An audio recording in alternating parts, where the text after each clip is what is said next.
Hello everyone, welcome back to my YouTube channel.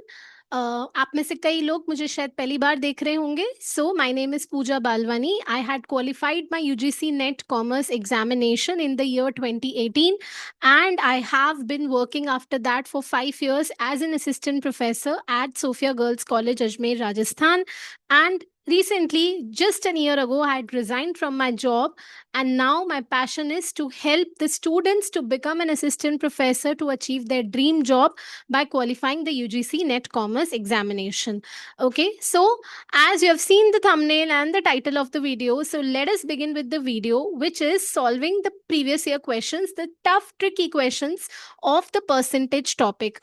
Now, ये जो topic है, ये जो क्वेश्चंस आज मैं आपको कराने वाली हूँ, ये जो क्वेश्चंस हैं आपको डेटा इंटरप्रिटेशन में भी काम आएंगे, क्योंकि topics like fractions, topics like decimals, topics like percentages, ratios, proportions, profit and loss, simple, compound interest, ये टॉपिक्स, एवरेजेस, ये टॉपिक्स डीआई में रिपीट होते रहते हैं। और परसेंटेज सबसे फेवरेट टॉपिक है एनटीए का, जो कि डीआई में काफी बार रिपीट होता रहता है। ये कॉन्सेप्ट्स जो आज आप पढ़ने वाले हैं वो आपके डेटा इंटरप्रिटेशन में भी काम आएंगे, ठीक है। So let us quickly begin with solving some of the PYQs of the percentage topic. Let us begin with the question number first. Right side में हिंदी वर्जन दिया हुआ है, लेफ्ट साइड में इंग्लिश वर्जन दिया हुआ है। Okay, so the question is, a fruit seller sales 80% of his fruits he has with him. Out of the remaining fruits, he throws away 20% of them only. So, and next day he sells 50% of the leftover fruits from the previous day and throws away the rest. What is the total percentage of the fruits does the seller throw? ठीक है, तो suppose कोई fruit seller है, वो अपने 80, उसके पास जितने भी फ्रूट्स होते हैं, हमें नहीं पता उसके पास कितने फ्रूट्स हैं, पर जितने भी उसके पास फ्रूट्स होते हैं उसका वो 80% तो क्या कर देता है, सेल आउट कर देता है।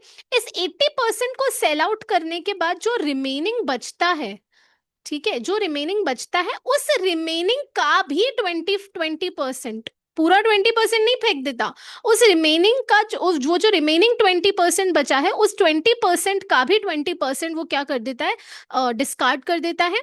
और उसके अगले दिन के लिए जो उसके पास डे 2 पे बचता है, उसमें से वो 50% बेच देता है, और फिर जो बचा हुआ पूरा स्टॉक है उसको थ्रो आउट कर देता है, डिस्कार्ड कर देता है, ठीक है। और हमें निकालना है परसेंटेज ऑफ फ्रूट्स जो कि सेलर थ्रो करता है एक्चुअल में, यानी हमें एक्चुअली वो नंबर ऑफ फ्रूट्स निकालने हैं। सबसे पहले तो परसेंटेज निकालने के लिए हमें वो नंबर ऑफ फ्रूट्स निकालने हैं जो एक्चुअल में उसने थ्रो आउट किए हैं, ठीक है। तो चलिए लेट्स से इसको बेस 100 वैल्यू लेकर इसे सॉल्व करने की कोशिश करते हैं। लेट्स से उस फ्रूट सेलर के पास 100 फ्रूट्स थे, ठीक है, सपोज ही हैड 100 फ्रूट्स। अब इस 100 फ्रूट्स में लेट्स से उसने 80 फ्रूट्स तो उसने डे 1 पे लेट्स से वो सेल कर देता है, तो उसने 80 फ्रूट्स तो वो सेल आउट कर देता है। अब रिमेनिंग उसके पास कितने बचे, अगर 80 सेल आउट कर दिए तो 20 फ्रूट्स बचे। अब 20 में से उसने कहा है क्वेश्चन में कि 20 का 20% जो बचता है उसके पास, उसका 20% वो डिस्कार्ड कर देता है, ठीक है। सो दैट मीन्स वो कितना डिस्कार्ड कर देता है, 4 जो है वो थ्रो आउट कर देता है, यानी डिस्कार्ड कर देता है। अब 20 बचे थे, उसमें से 4 डिस्कार्ड कर दिए, तो अब बचे कितने उसके पास, 16। ये जो 16 का स्टॉक बचा है, ये किसके लिए बचा है, हमारे पास डे 2 के लिए बचा है। अब डे 2 पे जितने भी उसके पास फ्रूट्स बचते हैं उसका 50% सेल आउट कर देता है वो, यानी 8 फ्रूट वो डे 2 पे सेल आउट कर देगा। तो अगर डे 2 के बिगिनिंग में उसके पास 16 फ्रूट्स थे, जिसमें से 8 उसने सेल कर दिए, तो बचे उसके पास कितने, रिमेनिंग उसके पास 8 ही बचे होंगे, ठीक है। और इस 8 पूरे के पूरे को लेफ्ट ओवर, ठीक है, यहाँ पर क्वेश्चन में क्या बोला है, लेफ्ट ओवर फ्रूट्स को, प्रीवियस डे के जितने बचे थे उस पूरे को वो डिस्कार्ड कर देता है, रेस्ट पूरे को वो डिस्कार्ड कर देता है, यानी 8 का 8 पूरा का पूरा वो डिस्कार्ड कर देगा। पहले कितना डिस्कार्ड किया था उसने, 4, तो 8 प्लस 4, और आज डे 2 पे कितना डिस्कार्ड किया, 8, तो 8 प्लस 4 12, यानी टोटल वो कितना डिस्कार्ड कर चुका है, 12 फ्रूट्स को डिस्कार्ड कर चुका है। लेकिन हमें अगर आंसर यहाँ पर ऑप्शंस में नंबर्स में होता कि बताइए उसने टोटल कितने फ्रूट्स डिस्कार्ड किए हैं, ठीक है, तो सपोज ये पूछ रहा होता तो हम आंसर सिंपली लिख देते 12, लेकिन क्योंकि यहाँ पे परसेंटेज में पूछा है तो उसने टोटल 12 फ्रूट्स को डिस्कार्ड किया है, डिवाइडेड बाय उसके पास ओरिजिनली 100 फ्रूट्स उसके पास थे, मल्टीप्लाइड बाय 100, क्योंकि हमसे आंसर परसेंटेज में पूछा है तो आपका आंसर आ जाएगा 12%। ओके, आई होप आपको समझ में आ गया होगा ये वाला। नेक्स्ट नेक्स्ट पे आ जाते हैं। Two numbers are respectively 28% and 25% less than a third number. कोई दो नंबर है, मुझे नहीं पता, लेट्स से नंबर, पहला नंबर x होगा, दूसरा नंबर y होगा, मुझे नहीं पता क्या नंबर है। अब ये दो जो नंबर हैं, यानी ये x और ये जो y है, ये x और ये y, एक तीसरा नंबर है z, लेट्स से उसे z मान लेते हैं, ठीक है, एक तीसरा नंबर है z, ये जो x है ये z से 28% कम है। यानी ये x जो भी वैल्यू होगी, मतलब z जो भी वैल्यू होगी, x की वैल्यू उससे 28% कम है। ऐसे ही क्वेश्चन में कह रहा है कि जो y यानी दूसरा नंबर है हमारा, यानी जो सेकंड नंबर है y, ये 25% लेस है z से, यानी जो y जो भी नंबर होगा हमें नहीं पता, वो 25% z से कम है। और आपसे पूछा है what percent is the first number of second number, यानी फर्स्ट नंबर सेकंड नंबर का कितना प्रतिशत होगा, कितना परसेंटेज होगा, यानी हमें एट द एंड हमें first number divided by second number multiplied by 100 हमें निकालना है। बट फॉर दैट हमें पता होना चाहिए कि भाई हमारा फर्स्ट नंबर क्या है और हमारा सेकंड नंबर क्या है, ठीक है। आई होप आपको क्वेश्चन समझ में आ गया होगा। In order to explain this question in a better way, suppose मैं आपको एक एग्जाम्पल लेके समझाती हूँ। सपोज मैं दो नंबर लेती हूँ, ये एक नंबर है लेट्स से 75 और ये एक नंबर है 100। अब अगर मैं आपसे पूछूं कि ये 75 और 100, ये जो 75 है ये 100 से कितना परसेंट कम है, तो आप बोलेंगे मैम वेरी सिंपल, 100 और 75 में डिफरेंस कितने का है, 25। 25 डिवाइड बाय 100 मल्टीप्लाइड बाय 100 करेंगे तो आप बोलेंगे कि मैम ये जो पहला नंबर है, ये जो 75 नंबर है, ये 100 से यानी सेकेंड नंबर से 25% कम है। अब just listen to be very carefully, आपने कहा कि मैंने पूछा कि भाई बताओ ये 75 100 से कितना परसेंट कम है, तो आपने कहा मैम 25% कम है। अब अगर मैं पूछूं आपसे, सपोज ये नंबर मिसिंग होता, सपोज ये 75 हमें पता ही नहीं होता, बस हमें पता होता कि यार एक कोई नंबर x है या एक कोई नंबर p है, वो एक दूसरे नंबर से 25% कम है, तो बताइए ये p नंबर कितना होगा, तो आप कैसे निकालते, how will you able to calculate the number p, तो आप कैसे निकालते, आप ये बोलते कि ये जो p नंबर है ये इस 100 का, यानी ये जो सेकंड नंबर है इसका 75% है, क्योंकि ये नंबर 25% इस वाली डिजिट इस वाले नंबर से कम है, यानी ये वाला जो नंबर है वो इस नंबर का 75% है, तो यानी ये नंबर हमें पता चल जाता 75। यही कॉन्सेप्ट इस क्वेश्चन में अप्लाई किया गया है, ठीक है। तो एक कोई नंबर है, मुझे नहीं पता, पहला नंबर x है, दूसरा नंबर y है, तीसरा नंबर z है। अब इन्होंने कहा है कि ये जो x है ये z से 28% कम है, ठीक है, तो 28% कम है, यानी अगर मुझे इस x को निकालना हो, ठीक है, अगर मैं इस x को निकालना चाहूं तो ये x क्या होगा, ये x अगर आप 100 माइनस 28 करें तो आता है 72, ठीक है, ये x क्या हो जाएगा, 72% ऑफ नंबर z हो जाएगा। और इसी तरीके से अगर मैं y निकालूं जो कि 25% कम है थर्ड नंबर से, तो y क्या है, थर्ड नंबर का 75% है, 25% कम है यानी 75% है y का जो डिजिट है, ठीक है। So this is how. अब इसको लेट से बेस वैल्यू 100 मार के हम मान के कर ले कि सपोज हम मान लेते हैं कि z 100 है। अब अगर z 100 है तो x कितना होगा, अगर z 100 है तो x कितना है, x z का 72% है, यानी x 72 नंबर हो गया। अगर z 100 है तो x कितना हो y कितना हो जाएगा, 75% है, तो y जो है वो 75 हो जाएगा, ठीक है। ये दोनों नंबर्स हमें मिल गए, हमने एक बेस वैल्यू 100 मानकर किया है, राइट। तो एक 72 हो गया, एक जो हो गया वो 75 हो गया। लेकिन अब हमसे क्वेश्चन में क्या पूछ रहा है, what percentage is the first number of second number. तो फर्स्ट नंबर तो ये रहा हमारा x, सेकंड नंबर ये रहा हमारा y। तो first number 72 divided by 75 multiplied by 100। अब आप बस इसको सॉल्व कर लेंगे, 5 15 जा 75, 5 and this is 5 3s are 15, 5 4s are 20, and this is 3 2s are 6, 3 4s are 12, 24 4s are, ठीक है, 24 4s are 96%। ठीक है, तो आपका यहां से हो जाएगा option number D, that is 96%। I hope आपको ये क्वेश्चन समझ में आ गया होगा। ठीक है, कुछ भी नहीं था इस क्वेश्चन में, जस्ट एक सिंपल सा कॉन्सेप्ट जो था वो हमें फॉलो करना था। चलिए नेक्स्ट क्वेश्चन पे आ जाते हैं। In an examination, 42% students failed in mathematics and 52% failed in science. If 17% failed in both the subjects, find the percentage of those who passed in both the subjects. अब जब भी कभी ऐसा आए ना कि कुछ एक चीज कॉमन है जो दोनों में हो रही है, तो बेहतर है वेन डायग्राम बना लो। ठीक है, मगर मैं इस क्वेश्चन को आपको वेन डायग्राम से बताने की कोशिश करूं। ठीक है, सपोज ये मैथ्स है और सपोज ये साइंस है। ठीक है, तो ये क्या एरिया डिनोट करता है, ये वो एरिया डिनोट करता है 17%। ये वो बच्चे हैं जो मैथ्स में भी फेल हुए हैं और जो साइंसेस में भी क्या हुए हैं, फेल हुए हैं। देखो 42% मैथ्स में फेल हुआ ही हुआ है एंड 52% आपका साइंसेस में भी फेल हुआ ही हुआ है, और 17% क्वेश्चन में कह रहा है कि दोनों में फेल हुआ है। ठीक है, तो क्वेश्चन को बेटर अंडरस्टैंड करने के लिए मैंने एक वेन डायग्राम बना दिया है। चलिए आगे देखते हैं। क्वेश्चन पूछ रहा है find the percentage of those who passed in both the subjects. वो परसेंटेज फाइंड आउट कीजिए, उन बच्चों का परसेंटेज फाइंड आउट कीजिए जो दोनों सब्जेक्ट्स में पास हो गए हैं। ठीक है, अब अगर मैं यहाँ पे देखना चाहूं, क्या हम इस वेन डायग्राम की मदद से निकाल सकते हैं कि कौन से बच्चे ऐसे हैं जो सिर्फ मैथ्स में फेल हुए हैं। देखो आपसे पास परसेंटेज पूछा है, अगर मैं वो बच्चे निकाल लूं जो फेल ही हुए हैं, चाहे मैथ्स में हुए हो, साइंस में हुए हो, या दोनों में फेल हुए हो। भाई अगर फेल हुआ है तो फेल ही माना जाएगा ना, मैथ्स में भी साइंस में, क्योंकि वो बोल रहा है कि दोनों सब्जेक्ट्स में ऐसे बच्चे निकालो जो दोनों सब्जेक्ट में पास हुए हैं। तो मैं अगर ऐसा नंबर निकाल लूं जो मैथ्स में भी फेल, जो मैथ्स में फेल हुआ हो, जो साइंस में फेल हुआ हो, और जो दोनों में फेल हुआ हो। ठीक है, तो मुझे पास, और उसे 100 से सब्ट्रैक्ट कर दूं तो मुझे पास वाला परसेंटेज का नंबर मिल जाएगा।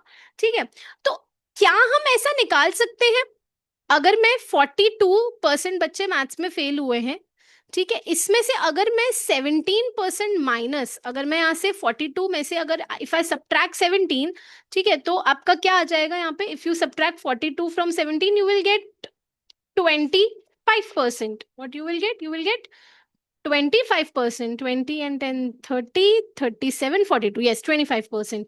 ठीक है, तो ये 25% क्या है, ये वो बच्चे हैं जो सिर्फ सिर्फ और सिर्फ मैथ्स में फेल हुए हैं।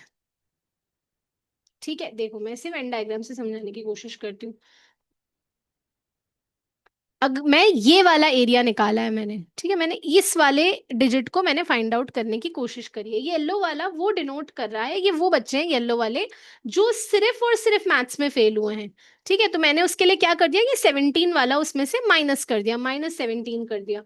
ठीक है, देन नेक्स्ट मैं अगर ये वाला निकाल लूं, ये वो बच्चे हैं जो मैंने ऑरेंज से हाईलाइट किया है, ये वो बच्चे हैं जो सिर्फ और सिर्फ साइंसेस में फेल हुए हैं। तो आप क्या करेंगे, 52 में से 17 को क्या कर देंगे, माइनस कर देंगे। So if you deduct 52 minus 17, so what you will get, you will get 35। So 30 and 10 40 47 47, हाँ यस 52। ठीक है, तो 52% ये वो बच्चे हैं जो सिर्फ साइंसेस में क्या हुए हैं, फेल हुए हैं। और 17% तो क्वेश्चन ने बोला ही है जो दोनों में फेल हुए हैं, they are failed in both. ठीक है, तो मेरे पास तीनों चीजें आ गई। मेरे पास वो बच्चे भी आ गए जो मैथ्स में फेल हुए हैं, सिर्फ मैथ्स में फेल हुए हैं, सिर्फ मैथ्स में। मेरे पास वो बच्चे भी आ गए जो सिर्फ साइंस में फेल हुए हैं, और वो बच्चे तो मुझे पता ही थे जो कि दोनों में फेल हुए हैं। ठीक है, तो अब मैं 100 में से अगर माइनस कर दूं 25%, 35% और ये 17%, ये वो बच्चे हैं जो किसी ना किसी में फेल तो हुए ही हुए हैं। ये वो जो मैथ्स में, ये वो जो साइंस में, और ये वो जो दोनों में। ठीक है, तो अब अगर आप इसे माइनस कर देंगे, 30 एंड 20, 50, 55, 60, 60 एंड 77, तो 100 माइनस 77 वुड गिव यू 23। 23%। तो 23% वो बच्चे हैं जो दोनों सब्जेक्ट्स में क्या हो गए, पास हो गए। तो यहाँ से आपका हो जाएगा ऑप्शन नंबर ए। चलिए, आई होप आपको समझ में आ गया होगा। ठीक है, कभी ऐसा कॉमन आ जाए ना कि ये वो हैं जो दोनों में पास हुए, दोनों में फेल हुए, या ऐसा दोनों का कुछ कॉमन, तो आप वेन डायग्राम से ड्रॉ करके देख लीजिएगा, आपको अपने आप ही सोल्यूशन निकालने का आपको वेज मिल जाएंगे कि अगर मैं ये निकाल लूं तो। So that's how you can find it. Next आता है, if the population of a town decreases by 25% and 40% in 2 successive years। now मैंने एक वीडियो बनाया है जिसमें मैंने शॉर्टकट ट्रिक्स बताई हैं, successive discount, successive increase, successive decrease की। अगर आपने वो वीडियो जाकर नहीं देखा है तो please do check in the description box, या प्लीज आप प्लेलिस्ट में कहीं देख लीजिएगा, आपको जरूर मिल जाएगा। ठीक है, तो वहां पर मैंने क्वेश्चन सॉल्व करना ट्रिक के साथ सिखाया। मैं यहाँ भी बता देती हूँ आपको। किसी टाउन की पॉपुलेशन पहले डिक्रीज होती है बाय 25%, और 25% एंड 40% इन 2 सक्सेसिव ईयर्स। यानी इसका मतलब क्या है कि पहले डिक्रीज हो रही है 25% से, उसके बाद जो बचेगा रिमेनिंग, उसका भी 40% वापस क्या हो रही है, वो डिक्रीज हो रही है। यानी ये सक्सेसिव डिक्रीज या सक्सेसिव डिक्रीज परसेंटेज का क्वेश्चन है। What shall be the decrease in percentage of the population after 2 years। Now the best shortcut trick to solve this question is to apply the A B formula. ठीक है, आप ए B formula यहाँ पर apply कर सकते हैं। ठीक है, सो मैं आपको दोनों तरीके बता देती हूँ। ए हम मान लेते हैं 25%, बी हम मान लेते हैं 40%। तो एक तो आप इस तरीके से अप्लाई कर सकते हैं A B formula, A plus B plus A B by 100। ठीक है, तो आपने पहले साल कितना पहला कितना डिक्रीज हुआ, 25%, फिर कितना डिक्रीज हुआ, वो 40%। अगर आप ये वाला फॉर्मूला यूज करें, ये स्टैंडर्ड फॉर्मूला है, हर जगह आपका चल जाएगा। ठीक है, अगर आप ये वाला फॉर्मूला यूज करें तो मेक श्योर आप साइन जरूर लगाएं। Make sure you put the sign if you are using this formula. ठीक है, तो डिक्रीज हुआ है, तो डिक्रीज हुआ है तो यानी -25%, और फिर डिक्रीज हुआ है 40%, तो ये हो जाएगा आपका -40%। ठीक है, तो ये हो जाएगा आपका -25 एंड ये हो जाएगा आपका -40 plus 25 multiplied by -40 divided by 100। ठीक है, सो अब अगर हम इसको सब्ट्रैक्ट करेंगे तो ये हो जाएगा आपका -65, माइनस माइनस प्लस। ठीक है, प्लस, एंड इसको अगर हम कैंसिल आउट करेंगे सो ये हो जाएगा 5 5 ज़ा 25, 5 2 ज़ा 10, 2 1 ज़ा 2, 2 2 ज़ा 4। तो ये आ जाएगा आपके पास ये आपके पास आ जाएगा प्लस का 10। ठीक है, तो 65 माइनस 10 हो जाएगा आपके लिए -55%। यानी परसेंटेज डिक्रीज कितना हुआ है, -55%। ठीक है, तो यहां से आपका आंसर हो जाएगा ऑप्शन नंबर बी। ये माइनस साइन क्या डिनोट कर रहा है, माइनस साइन डिक्रीज का डिनोट कर रहा है कि परसेंटेज डिक्रीज हुआ है। ठीक है, सो ये एक स्टैंडर्ड फॉर्मूला, एक शॉर्टकट ट्रिक है जिससे आप अगर सक्सेसिव इंक्रीज डिक्रीज का कोई सा भी क्वेश्चन है, एक बार इंक्रीज हुआ है फिर डिक्रीज हुआ है, या दोनों बार डिक्रीज हुआ है, तो आप ये फॉर्मूला लगा सकते हैं। ठीक है, but make sure, listen to me very carefully, जब आप ये वाला फॉर्मूला लगाएं तो प्लीज मेक श्योर इंक्रीज और डिक्रीज के अकॉर्डिंगली साइन प्लेस करें। अगर इंक्रीज हुआ है तो प्लस वाला साइन प्लेस करें, और अगर डिक्रीज हुआ है तो माइनस वाला साइन प्लेस करें। ठीक है, इस तरीके से आप इसे सॉल्व कर सकते हैं। मैं एक और सेकंड तरीका आपको बता देती हूँ। जब भी सक्सेसिव डिक्रीज का क्वेश्चन होता है या दोनों बार डिक्रीज हो रहा है, ठीक है, तो जो फॉर्मूला यूज होता है वो होता है A plus B minus A B upon 100। ये वाला भी एक फॉर्मूला आपको कई जगहों पे देखने को मिल जाएगा। ठीक है, ये वाला फॉर्मूला भी यूज कर सकते हैं, तब माइनस साइन, ये वाला फॉर्मूला तब लगेगा, अगेन आई एम रिपीटिंग, जब दोनों बार सक्सेसिव डिक्रीज हो। ठीक है, दोनों बार सक्सेसिव डिक्रीज हो रहा हो, तब आप ये वाला फॉर्मूला लगाएंगे। लेकिन अगर आप ये वाला फॉर्मूला लगा रहे हैं then you ignore the sign. ठीक है, आप सिर्फ तब वैल्यू प्लेस कर दीजिए। तो a इज 25, b इज 40। अब सिर्फ मैं वैल्यूज प्लेस कर रही हूँ। सो 25 plus 40 minus 25 into 40 divided by 100। तो ये हो जाएगा अगेन ये आपका यहाँ पर हो जाएगा -10 और ये हो जाएगा आपका 65 -10, तो अगेन आपका आंसर आ जाएगा 55। तो मैंने आपको दोनों तरीके बता दिए, दोनों तरीके गलत नहीं है। याद रखिएगा सक्सेसिव डिक्रीज कर रहे हैं, जब दोनों बार सक्सेसिव डिक्रीज हो रहा है तो ये माइनस वाला अगर आप लगा रहे हैं तो आप साइन इग्नोर कर दीजिए, और वो वाला स्टैंडर्ड फॉर्मूला है A+B प्लस AB/100। यहां पर ये फॉर्मूला तो आप जब भी लगाएंगे तो प्लीज मेक श्योर आप साइन वाला चीज जो है वो ध्यान रखेंगे, ठीक है। दोनों से आप देख लीजिए आंसर सेम ही आएगा। चलिए moving on to the next question, that is if A's income is 40% less than B's income. Now इस टाइप के क्वेश्चन बहुत पूछे जाते हैं डेटा इंटरप्रिटेशन में। डेटा इंटरप्रिटेशन की जो टेबल्स होती हैं उसमें ये वाला क्वेश्चन कई बार पूछा जाता है, ठीक है। बड़ा ही कॉमन सा एनटीए का फेवरेट क्वेश्चन है, हर बार इसे डिफरेंट डिफरेंट लैंग्वेजेस में ट्विस्ट करके वो डाल देते हैं, ठीक है। So if A's income is 40% less than B's income, then how much percentage B's income is more than A's income, ठीक है। तो ये कह रहे हैं कि ए की इनकम जो है वो कम है बी की इनकम से, और कितनी कम है, 40% कम है, यानी बी की इनकम ज्यादा है, ठीक है। ए की इनकम जो है वो कम है बी की इनकम से, ठीक है। सपोज अगर मैं बी की इनकम को सपोज 100 मान लेती हूँ, अगर बी की इनकम 100 रुपए कमाता है तो यानी ए कितना कमाता है, 60 रुपीज कमाता है। 100 का 40% कितना हो गया, 40 रुपए। 100 का अगर आप 40% निकालेंगे तो कितना आ जाएगा, 40। और 100 माइनस आप 40 करेंगे, यानी ए 60 रुपए कमाता होगा। अगर बी 100 रुपए कमाता होगा तो ए 60 रुपए कमाता होगा।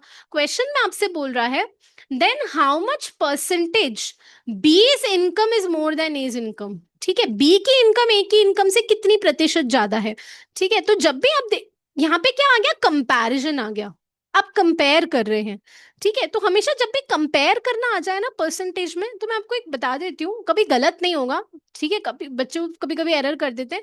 आप ही हमेशा याद रखना, what to compare divided by with whom to compare, ठीक है। आप ये एक कॉन्सेप्ट याद रख लेना, what to compare divided by with whom to compare multiplied by 100, ठीक है। ऑफ कोर्स मल्टीप्लाइड बाय 100 तो करेंगे क्योंकि परसेंटेज का सवाल है, ठीक है। अब इन दोनों की इनकम में फर्क कितने का है, 40 रुपए का फर्क है।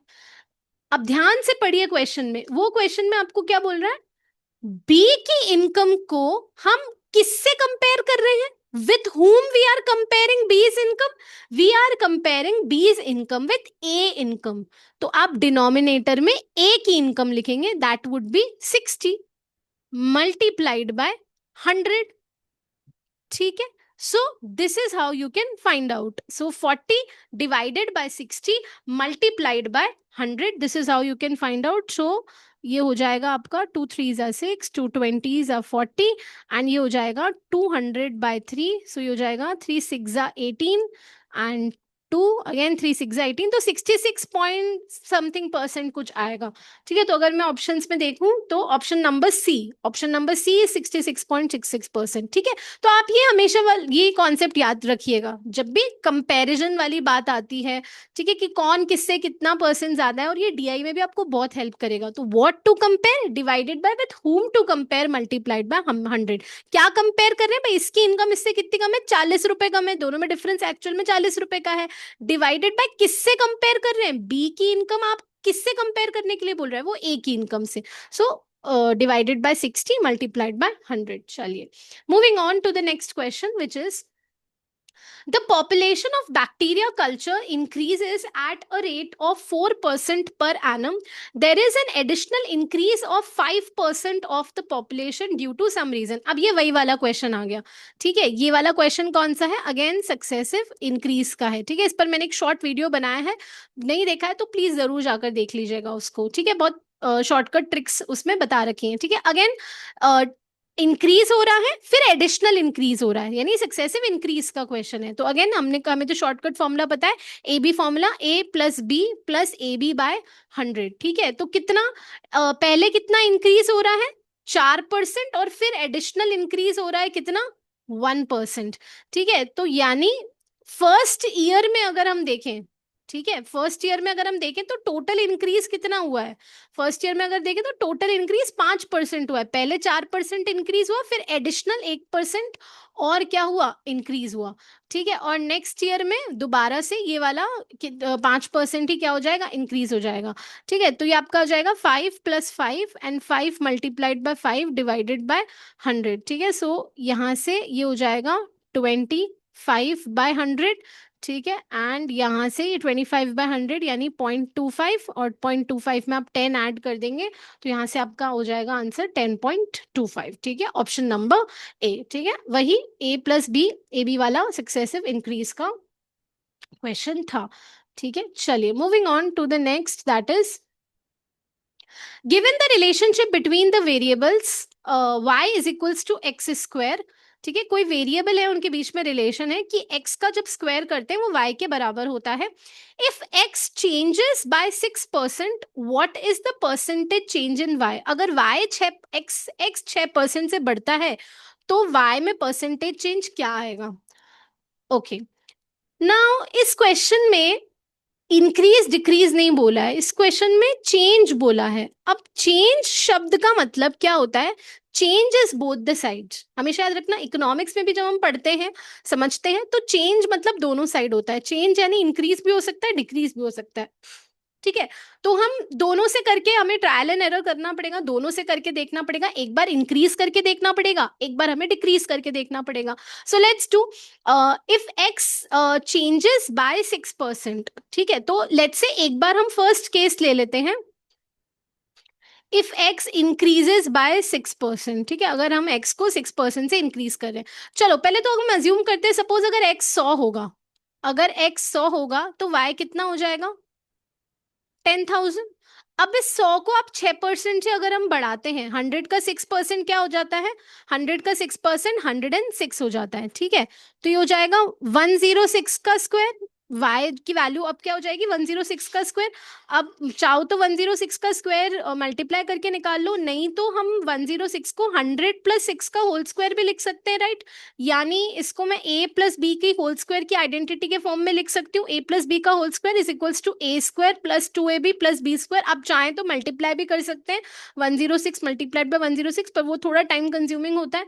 ठीक है, नहीं तो आप ऐसे भी कर सकते हैं 100, तो a यानी 100, b यानी 6, तो 100 का स्क्वायर यानी 10,000 plus 2ab, 2 × 100 × 6 that is 600, plus b का स्क्वायर यानी 36। तो अगर मैं यहां से निकालूं तो इसका स्क्वायर आ जाएगा 10,000 प्लस 1200 प्लस 36, तो इसका जो स्क्वायर आ जाएगा वो आ जाएगा 11,236। ठीक है, तो इसका स्क्वायर आ जाएगा 11,236। लेकिन हमसे पूछा है if x changes by 6%, what is the percentage change in y।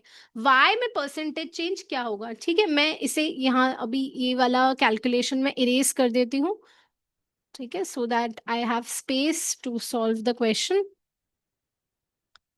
चलिए, अब अगर मैं यहाँ पर देखूं, x पहले कितना था, 10,000, अब x कितना हो गया, 11,236। कितना फर्क है, 1,236। कितने का फर्क है x पिछले वाले y में और अभी वाले y में, पहले 10,000 था, अब 11,236 हो गया, तो 1,236 का फर्क है, डिवाइडेड बाय ओरिजिनल। हमेशा हम ओरिजिनल से कंपेयर करते हैं, ओरिजिनल y कितना था, 10,000। अब क्योंकि परसेंटेज चेंज बोला है तो हम मल्टीप्लाइड बाय 100 कर देंगे। ठीक है, तो ये हो जाएगा आपका 12.36%। ठीक है, समवॉट इक्विवेलेंट टू 12.36%, राइट। अब यहाँ पर बी में मुझे लगभग 12% जो है वो आंसर दे रखा है। एक बार आप इसे जरूर एक बार हमने इंक्रीज करके देखा है, एक बार आप इसे जरूर डिक्रीज भी करके देख लीजिएगा।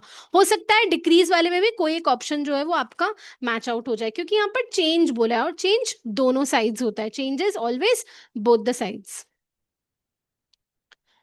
ठीक है, चलिए नेक्स्ट क्वेश्चन पे हम आते हैं, विच इज क्वेश्चन नंबर 28। अब क्वेश्चन नंबर 28 क्या कहता है, अगेन ये स्टेटमेंट बेस्ड क्वेश्चन है।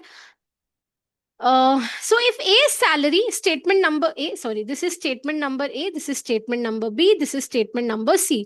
तो तीन स्टेटमेंट हमें दे रखे हैं। पहला स्टेटमेंट हमें बताना है कि कौन सा ट्रू है, सही नहीं है ऑप्शंस के हिसाब से। तो पहले हमें तीनों स्टेटमेंट का वैलिडिटी चेक करना पड़ेगा। If A salary is 20% more than B salary is 20% less than A. अभी अभी हमने ऐसा ये वाला क्वेश्चन जो है वो किया था। अगर ए की सैलरी बी की सैलरी से 20% ज्यादा है, ठीक है, सपोज बी की सैलरी 100 रुपए है, तो ए की सैलरी कितनी हो जाएगी, 120 रुपए हो जाएगी। ठीक है, अगर 20% ज्यादा है तो then B salary is 20% less than A. वो हम निकाल के देखते हैं कि भाई ये सही बोल रहा है क्या। बी की सैलरी अगर हम कंपेयर करके देखें, भाई दोनों में डिफरेंस कितने का है, 20 रुपए का है। और बी की सैलरी को मैं ए की सैलरी से कंपेयर करके देख रही हूँ, यानी 20/120 मल्टीप्लाइड बाय 100 में करके देख रही हूँ। सो ये जाएगा 2 1 2, 2 6 12, एंड ये हो जाएगा 6 1 6, 4 6 1 6, एंड ये हो जाएगा आपका 4, एंड ये हो जाएगा 6 6 36। सो 16 पॉइंट समथिंग परसेंट कुछ आएगा, लेकिन यहाँ पर हमें 20% बोला है। ठीक है, 16.66% आएगा, 100/6 से 16.66%। ठीक है, तो यहाँ पे 20% बोला है, तो ये वाला स्टेटमेंट तो क्या हो गया, मेरे लिए फॉल्स हो गया। चलिए नेक्स्ट स्टेटमेंट हम देखते हैं। ये वाला स्टेटमेंट तो फॉल्स है मेरे लिए। नेक्स्ट आता है, by selling 28 pence a man gains the selling price of 4 pence, the gain is 15%। हमें गेन 15% दे रखा है, हम चेक करते हैं कि गेन 15% होगा या नहीं होगा। चलो, सेलिंग प्राइस हमें पता नहीं है, लेट्स से एस है सेलिंग प्राइस। अब वो 28 पेन बेचता है, 28 पेन बेचता है, तो यानी 28 एस कमाता होगा। ठीक है, 28 एस उसका क्या होगा, रेवेन्यू होगा, यानी सेल्स होगी, जो भी आप कह लीजिए, रेवेन्यू, सेल्स।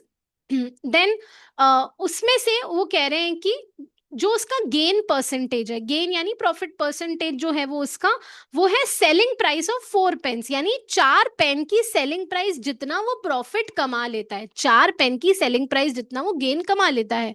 तो यानी वो कितना गेन कमा लेता है, वो कितना प्रॉफिट कमा लेता है, 4 एस, 4 इंटू जो भी सेलिंग प्राइस है, मुझे नहीं पता, मैं एस मान लेती हूँ, यानी वो 4 एस कमा लेता है, यानी ये उसका प्रॉफिट है।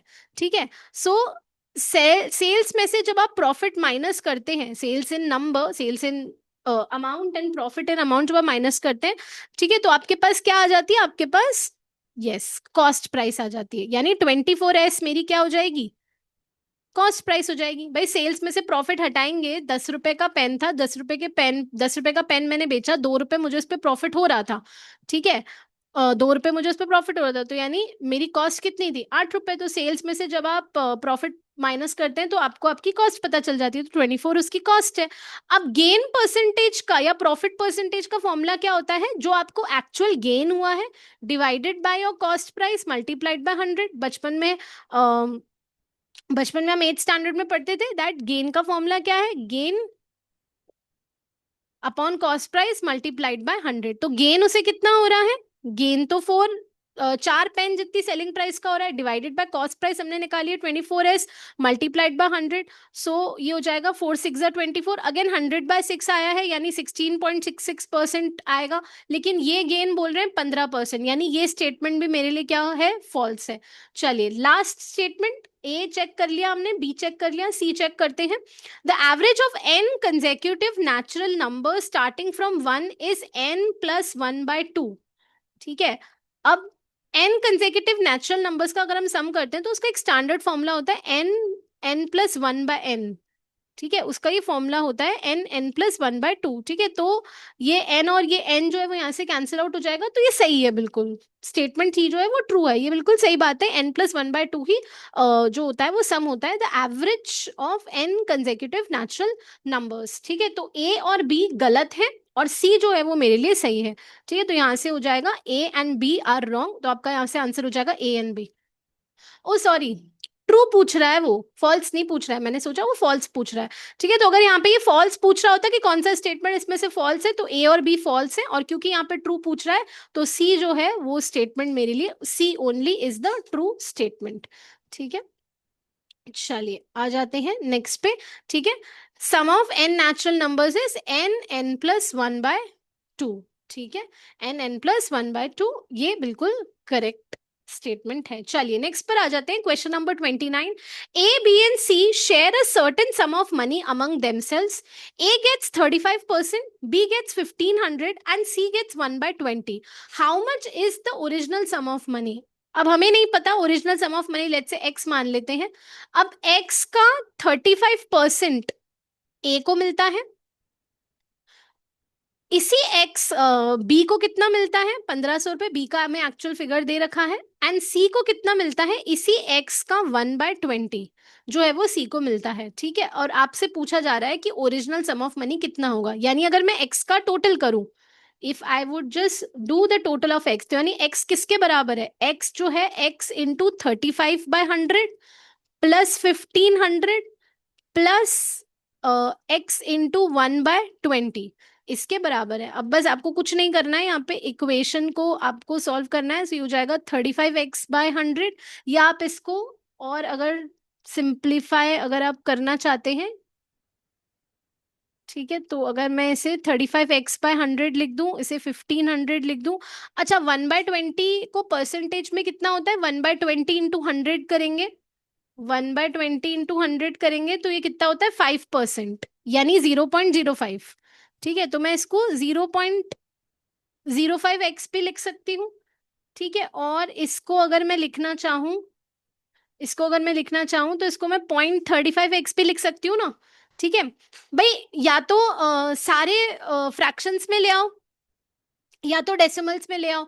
ठीक है, जिस तरीके से भी आप सॉल्व करना चाहते हैं। तो मैंने इसको 1/20 को परसेंटेज में निकाल लिया, परसेंटेज में निकालते हैं तो 5%, 5% को डेसिमल में लेके आ गई, तो 5/100, यानी हम इसको 0.05 लिख सकते हैं। अब कुछ नहीं करना है, सिर्फ हमें इक्वेशन को सॉल्व करना है। सो 0.35 प्लस 0.05, सो 0.35 में आप 0.05 जब हम ऐड करते हैं तो ये हो जाता है 0.40। तो यहाँ पे आ जाएगा 0.40 plus 1500 is equals to X, 0.40x। ठीक है, एंड x में से 0.40x जो है हम माइनस करेंगे, तो ये हो जाएगा आपके पास 1500 एंड 0.60x, 1 में से 0.40 गया तो 0.60 बचा। 0.60x is equals to 1500 and x is equals to 1500 divided by 0.60। ये पॉइंट हटाएंगे तो ऊपर 100 आ जाएगा। ठीक है, and this is how you can solve it. ठीक है, तो आपका आंसर यहाँ पर आ जाएगा। सो इसको हम कैंसिल आउट कर लेते हैं। 6 2 = 12 एंड दिस इज 3 6 5 = 30। सो आपका यहाँ पे आंसर हो जाएगा 2500। ठीक है, so your answer would be 2500। कुछ भी नहीं था, सिर्फ इक्वेशन सॉल्व करनी थी। चलिए नेक्स्ट पर आ जाते हैं। The length and breadth of the rectangle are increased by 10% and 20%। ठीक है, then its area increases by 23%। अब हमें चेक करना है कि कोई एक रेक्टेंगल था, अब ये ओल्ड रेक्टेंगल था और ये न्यू रेक्टेंगल था। इस नए वाले रेक्टेंगल की मैंने लेंथ जो है वो 10% से इंक्रीज कर दी, और ब्रेथ भी मैंने जो है वो 20% से इंक्रीज कर दी। तो क्या उसका एरिया 23% से इंक्रीज होगा या नहीं होगा? ठीक है, अब यहाँ पे भी आप ए बी फॉर्मूला लगा सकते हैं, क्योंकि सक्सेसिव इंक्रीज हो रहा है। Let's just apply the A B formula, A plus B multiplied by A B multiplied by A B divided by 100। So ये हो जाएगा 10 plus 20 plus 10 into 20 divided by 100। So ये हो जाएगा 30 प्लस 3। सो ये हो जाएगा 33%। एरिया 33% से इंक्रीज होगा। ठीक है, पर यहाँ पर 23% दे रखा है। ठीक है, तो मेरे लिए तो ये स्टेटमेंट फॉल्स हो जाएगा। नेक्स्ट आपको बोला है इन 12 आवर्स द आर एंड, अच्छा ये क्लॉक का क्वेश्चन है। द आर एंड यानी जो जो आपकी घंटे वाली घड़ी होती है, जो आपका घंटे वाला जो वो होता है ना, उसको आर एंड बोलते हैं। And minute hand coincides 11 times. क्या ये स्टेटमेंट सही है या नहीं है कि 12 घंटे के अंदर आर एंड और मिनट एंड कॉन्साइड मतलब दोनों एक दूसरे के बिल्कुल ऊपर आ जाते हैं? 11 बार ऐसा होता है क्या? क्या ये हमें मतलब ये सही स्टेटमेंट है या नहीं? तो चलो अगर हम देखें रात को 12 बजे के बाद अगर हम देखें, या दिन में 12 बजे के बाद अगर हम देखें, तो दिन को 1 बजे, 1 बजे आर एंड 1 बजकर 5 मिनट पर, ठीक है, 1 बजकर 5 मिनट पर दोनों कॉन्साइड करेंगे। ठीक है, 1 बजकर 5 मिनट पर दोनों एक दूसरे के ऊपर होते हैं। फिर कब कॉन्साइड करते हैं? 2 बजे 2 बजे अगर कॉन्साइड करेगा तो 2:10 पे कॉन्साइड करेगा। फिर जब 3 बजेंगे तो 3:15 दोनों एक लाइन में होते हैं। फिर 4 बजे अगर मैं देखूं तो यानी 4:20 पे कॉन्साइड करेंगे। फिर 5 बजे शाम को अगर मैं देखूं तो 5:25 पे कॉन्साइड करेंगे। फिर 6 पे कब कॉन्साइड करेंगे, जब 6 बजेंगे, जब 6:30 बजेंगे, ठीक है। 7 पे जब 7:35 हो जाएगा तब कॉन्साइड करेंगे। 8 पे जब 8:40 हो जाएगा तब कॉन्साइड करेंगे। रात को 9 बजे, तो जब 9:45 हो रही होगी तब कॉन्साइड करेंगे। 10 पे कब कॉन्साइड करेंगे, 10 पे जब 10:50 हो रहे होंगे तब। आपको पता है ना, लाइक टाइम में हम पता चल जाता है। सो 10:50 पे कॉन्साइड करेंगे। और रात को 11 बजे कब कॉन्साइड करेंगे, 11:55 पे। यस, 11:55 पे कॉन्साइड करेंगे, ठीक है। और फिर 12 बज जाएगी। तो अगर हम इसको काउंट करें तो 1 2 3 4 5 6 7 8 9 10 11। यस, एब्सोल्युटली करेक्ट स्टेटमेंट, बिल्कुल सही है भाई। 11 बार ही आर एंड और मिनट एंड 12 घंटे के ड्यूरेशन में 11 बार एक दूसरे को कॉन्साइड कर देते हैं, यानी एक दूसरे के ऊपर आ जाते हैं, ठीक है। मैंने कुछ नहीं किया, मैंने सिर्फ अपने दिमाग में सोचा कि यार ये कब कॉन्साइड कर रहा होगा, ठीक है। तो ये वाला स्टेटमेंट जो है वो आपका क्या है, ट्रू है, ठीक है। So first statement is false and second statement is true, ठीक है। तो पहला स्टेटमेंट आपका फॉल्स हो जाएगा, दूसरा स्टेटमेंट आपका ट्रू हो जाएगा। तो यहाँ पे ये वाला first is false and second is true, यहाँ से ये आपका आंसर हो जाएगा। चलिए, moving on to the last question, that is what percentage decrease in salaries would exactly cancel out 20% increase? Now again, इन वाले क्वेश्चंस की भी मैंने शॉर्टकट ट्रिक बताई है, do check out that video, ठीक है। चलो मैं यहाँ पे समझा देती हूँ। जब ऑफसेट करने की बारी आती है, जब ऐसे क्वेश्चंस आते हैं ना कि यार प्राइस इतना बढ़ गया है तो कंजम्पशन कितना कम करूं कि कोई फर्क ना पड़े, या पेट्रोल का प्राइस इतना सस्ता हो गया है तो कितना कंजम्पशन बढ़ाऊं कि कोई फर्क ना पड़े, जब ऐसे क्वेश्चंस आते हैं तो उसमें भी मैंने आपको एक शॉर्टकट ट्रिक बताई है। आप पहले यहाँ पे क्वेश्चन में परसेंटेज देखिए, परसेंटेज कितना है, 20/100, ठीक है। अब 20/100 यानी 1/5। अब ये क्या हो रहा है, इंक्रीज हो रहा है। कितना इंक्रीज हुआ है, यहाँ पे इंक्रीज हुआ है। जब इंक्रीज होता है तो डिनोमिनेटर में +1 कर दीजिए, ठीक है। तो 1/6, ठीक है। और 1/6 इसको आप दोबारा परसेंटेज में कन्वर्ट कर दीजिए। 1/6 को आप परसेंटेज में कन्वर्ट करेंगे तो ये आ जाएगा आपका 6 1 6, 10 - 6 इज 10 - 6 इज 4, देन 6 6 36, तो 16 पॉइंट समथिंग परसेंट कुछ आपका आंसर आएगा, ठीक है। तो यहां से आपका ऑप्शन हो जाएगा ये वाला, ऑप्शन नंबर सी, 16:2/3, यानी 16.66% ही आपका आंसर जो है वो आएगा, ठीक है। Now listen to me very carefully, ये वाली ट्रिक कब लगेगी, आपको कुछ नहीं सॉल्व करना है, एक्स ये वो 100 बहुत इजी ट्रिक है, इससे आप with in 10 second question solve कर लेंगे। बट रिमेंबर, ये वाली ट्रिक तभी लगेगी जब फ्रैक्शन जो हो वो कंप्लीट फ्रैक्शन हो। Complete fraction as in numerator में 1 वाला फ्रैक्शन हो, जैसे न्यूमरेटर में 2/5 या 3/4, ऐसा कोई फ्रैक्शन है ना, वहां पर ये ट्रिक अप्लाई नहीं होगी, ठीक है। तो प्लीज डिस्क्लेमर दे रही हूं यहाँ पर, ये ट्रिक तब अप्लाई होगी जब न्यूमरेटर में फ्रैक्शन क्या हो, 1 वाला फ्रैक्शन हो, ठीक है। So I hope this video was helpful for you, I hope आपको क्वेश्चन समझ आए होंगे। प्लीज इन क्वेश्चंस की एक बार दोबारा से प्रैक्टिस जो है वो जरूर कीजिए। कुछ मिस हो गया हो, कहीं कोई क्वेश्चन नहीं समझ में आया हो या कोई डाउट हो तो प्लीज कमेंट सेक्शन में पूछिए, नहीं तो प्लीज वीडियो को थोड़ा सा बैक एंड फोर्थ करके जाकर देखिए, हो सकता है आपके डाउट्स जो है वो वहीं से क्लियर हो जाए। Do practice these questions and this will definitely help you in data interpretation. For more such videos and for more such valuable content, do subscribe my channel. Okay, so thank you everyone. Thank you so much.